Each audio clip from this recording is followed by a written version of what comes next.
Le mariage coutumier fut célébré. Il s'était bien passé. Ma dot fut payée à coups de millions. En réalité, en y pensant, c'était un achat. Ce n'était pas une dot. Sa femme et lui venaient faire un achat. Ils étaient venus acheter un esclave ou une esclave, peu importe, en tant qu'être humain. Ils étaient venus faire un achat. Mon père était toujours contre. Il était réticent. Et j'ai appris aujourd'hui qu'il n'a jamais partagé la dot, qu'il ne l'a jamais touchée, qu'il n'a rien voulu boire ce jour-là et qu'il n'a jamais rien bu venant de cet homme. Ce jour-là, lorsque je suis allée poser à ses pieds cette dot, il m'a parlé en langue. Ma fille, tu peux encore dire non. Il n'est pas trop tard, m'a-t-il dit. Je l'ai regardé, les yeux pleins de larmes. Je lui ai dit, pourquoi, papa? Pourquoi n'es-tu pas heureux avec moi? Pourtant, je viens te faire honneur. Non, ma fille, je suis fière de toi. T'as pas besoin de te mettre en danger pour moi, m'a-t-il dit. Je n'avais pas compris de quoi il parlait. C'était quoi se mettre en danger? Je vais en mariage, papa, lui ai-je dit. Je ne prendrai pas ta dot, m'a-t-il dit. Il y eut des pourparlers. Mes oncles ont parlé. Mais la suite du mariage, mon père n'est pas revenu. Et je ne l'ai pas revu jusqu'aujourd'hui.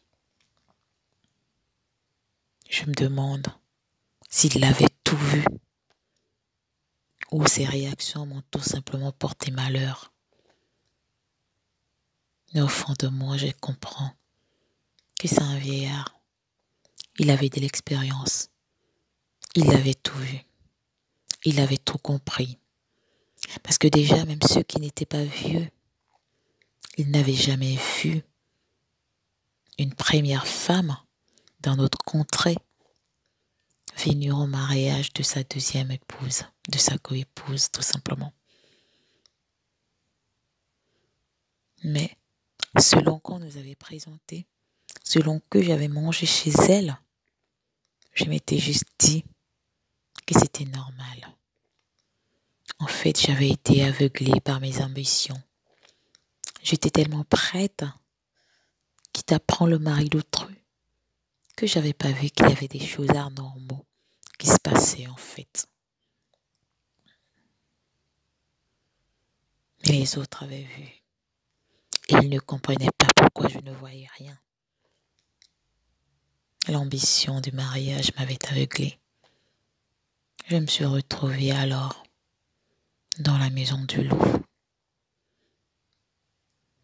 Après le dépôt de ma famille dans mon nouveau foyer, celui de mon époux, ce soir-là, je me suis dit que c'était la lune de miel. Mais c'est là où tout a commencé. Ma coépouse, ma mère, comme elle voulait que je l'appelle, maman, a déposé les affaires. Et elle m'a conduit dans une pièce. Et elle m'a dit, regarde, maintenant tu fais partie de la famille.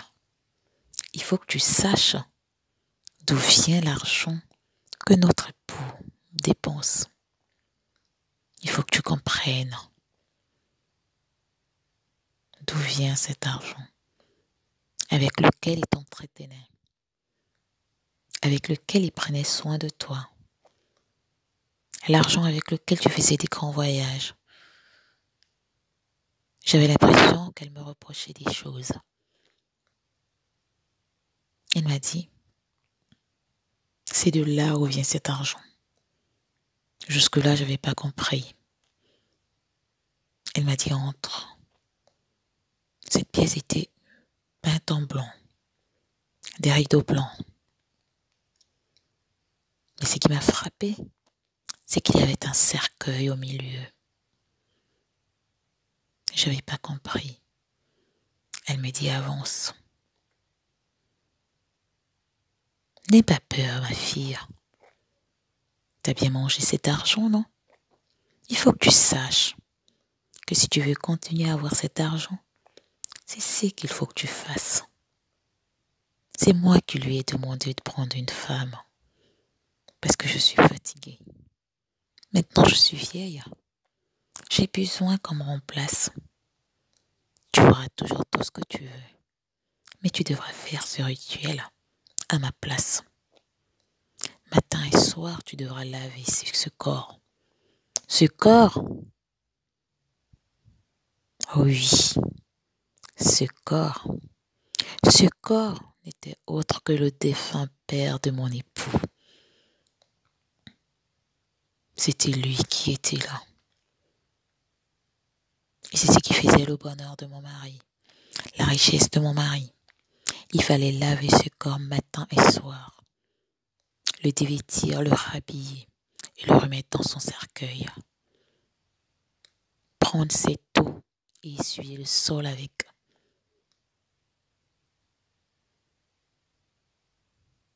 Laver les vêtements de mon mari avec cette eau. Comment ai-je été aussi bête? Mon père avait raison.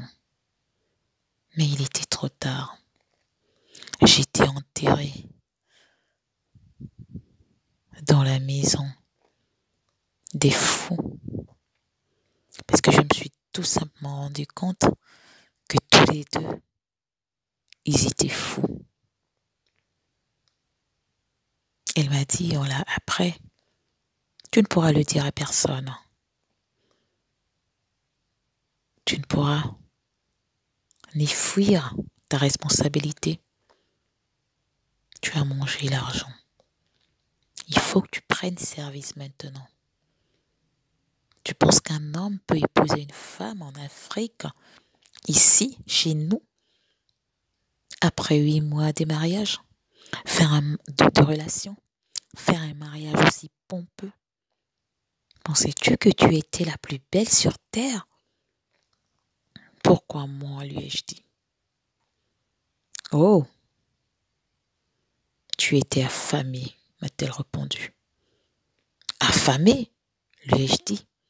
Je me prends en charge. Oui, peut-être, mais tu es quand même affamée. Tu voulais un mari, tu voulais un foyer, mais tu l'as eu. Tu as ton mari, avec tous ses secrets. Maintenant, c'est ton travail de t'occuper de cet homme, de la prospérité de ton mari. Et tu ne te défileras pas, parce qu'il n'y a aucun issue possible. Et sois-en sûr que dès à présent, tu ne pourras plus travailler. Tu pourras faire des tontines, ouvrir des magasins, mais tu devras être là à 6 heures pile du matin et à 6 heures pile du soir pour le faire prendre son bain. Sinon, il devient grincheux. Et quand il est grincheux, c'est toute la maison qui est grincheuse. Oh, lui ai-je dit, je regrette de vous avoir offensé.